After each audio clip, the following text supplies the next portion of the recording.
Hi everyone, I am Maxwell Kolarich and I'll be presenting our work on learning contractive control policies from offline datasets. This paper was a collaborative effort between myself, Navid, Rezazadeh, Solmaz, and Negar, Mehr. When dealing with autonomous robotic systems, often the underlying dynamics may be difficult to resolve or perhaps completely unknown. For such systems, we may be interested in still developing control policies which result in convergent behavior. This is the primary motivation for a study of contraction learning. In this paper, we consider a discrete time control system, x of t plus 1 equals f of x of t and u of t. We assume that the system dynamics are unknown. Instead of knowing the dynamics directly, we assume we only have access to an offline dataset D consisting of trajectories through our state space, which are tuples of state transitions and control inputs. Our objective is to determine a state feedback control policy to steer the system towards a desired reference state. To this end, we utilize concepts from contraction theory to develop our control policy. Consider an autonomous discrete time system G.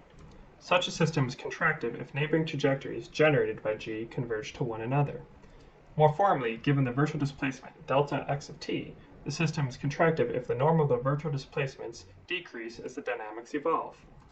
The convergence analysis may be generalized to the case where a state-dependent coordinate transformation theta of x exists.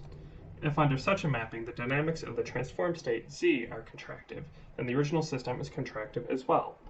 Thus, we have a similar condition as before on the norm of virtual displacements. It is precisely this condition which we will leverage to learn convergent control policies. We will now discuss our data augmentation process to generate useful training data which approximates the differential displacements used in contraction theory with small finite displacements. We consider a collection of sample data points within our state space. For each data point, we consider a small surrounding region of the state space. Within these displacement regions, we then generate auxiliary states for each of our original data points. Now, we will examine the behavior of the evolution of state and auxiliary states under the control policy and contraction metric. For simplicity, we will only visualize this process for a single data point. Let us start by first visualizing the transformation of z-coordinates.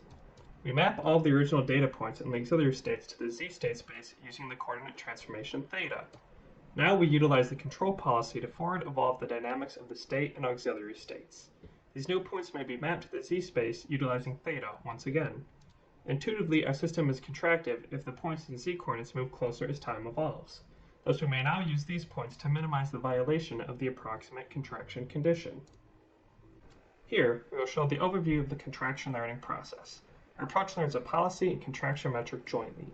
We start with an implicit model of our dynamics, f hat, learned from offline data. Two additional models are created which will be trained in order to learn a contractive policy. These models are the feedback controller u hat and the coordinate transformation theta hat. We compose our learned feedback controller with the dynamics model, creating the controlled autonomous system model g hat. Then, the contraction metric is used alongside the autonomous system model to satisfy the approximate contraction condition over our training data. The training process minimizes the violation of this condition over our dataset by backpropagating to our control policy and contraction metric models.